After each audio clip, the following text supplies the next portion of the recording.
On September 7, 1959, Wes Montgomery showed up at the Missile Room, an after-hours club in Indianapolis, for a late-night set in front of a small crowd. Sitting in the audience was Cannonball Adderley, a renowned saxophonist who just recorded Kind of Blue with trumpeter Miles Davis.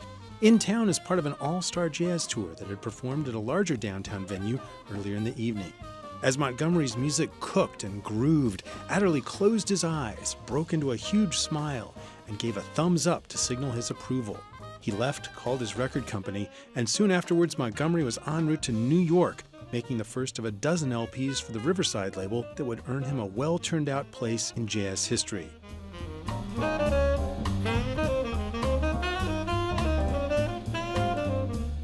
Montgomery was following in the footsteps of J.J. Johnson, Freddie Hubbard, and Slide Hampton, who had all left their Indianapolis hometown to achieve fame, carrying the jazz message of Indiana Avenue around the world. By maintaining his residence and family in Indianapolis, Montgomery kept one foot back in Indiana. But in the 1960s, he was no longer a steady presence on the Indianapolis club scene. His decreased visibility was just one of many signs that Indiana Avenue was entering an era of slow and painful erosion. Indiana Avenue had over 300 businesses in the 1930s, the Black Community Boulevard lined with restaurants, pubs, and music venues. By 1960, there were only 80. The factors that sealed their fate were threefold: the decline of economic activity of all sorts, highway construction, and urban renewal and desegregation. Gambling and illegal liquor fronts were the first major dominoes to fall, hindered by new restrictions and selective policing that had always been a challenge for Avenue entrepreneurs like Denver and C. Ferguson. The black middle class also began to seek out other venues as musical and entertainment tastes changed, or, like many other Americans, stayed home more often to watch television. Increasing crime deterred many previous Avenue goers as well. The places where groups had gathered for decades to drink and listen to music dwindled. Jazz had given way to rock and soul in popularity, and though the Avenue highlighted some of these performers, both local and out of town, including a young Jimi Hendrix, it no longer functioned as the main stem of cultural activity in Indianapolis's black community.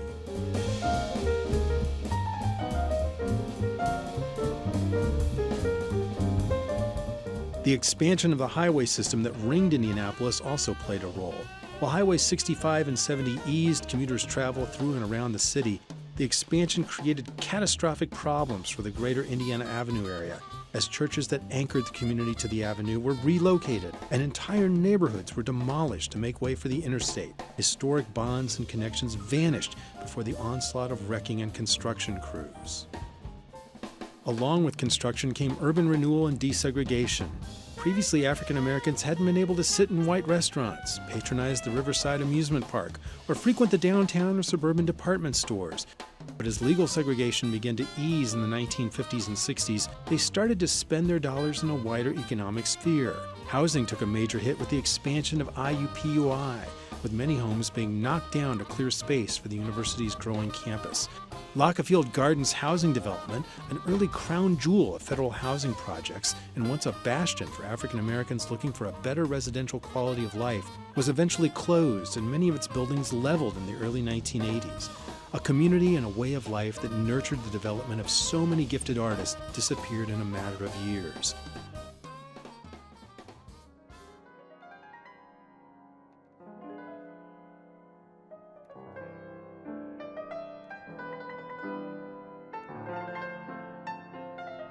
Today, the only structures from Indiana Avenue's golden age that still stand are the Madam Walker Theater and 8 of Lagerfield Gardens' original 24 units. The Avenue had been created by freed slaves as a home for the emerging African American culture of the 20th century. Music had rippled through the streets, heritage had formed in the buildings and venues that lined the Black Boulevard. A landmark housing project had given residents the opportunity for a safer and better life. From the band room at Crispus Attucks High School to the standing room crowds of the Madam Walker Theater, jazz had been the lifeblood of the small community and the avenue that helped foster its birth. Wes Montgomery and the Ink Spots, Leroy Carr and the Hampton family, Freddie Hubbard and David Baker, J.J. Johnson and others had made locations such as the Cotton Club and Sunset Terrace, George's and Henri's, and the Missile Room artistic landmarks that exist now only in the historical record and a few remaining memories. For half a century, Indiana Avenue had provided a thriving point of convergence for culture and commerce, entertainment and art, and life and love. Music fueled the scene, but the people were the avenue, the ones that absorbed the sounds and encouraged the talent. The street burned bright with the fire of jazz as it etched its place in the legacy of America.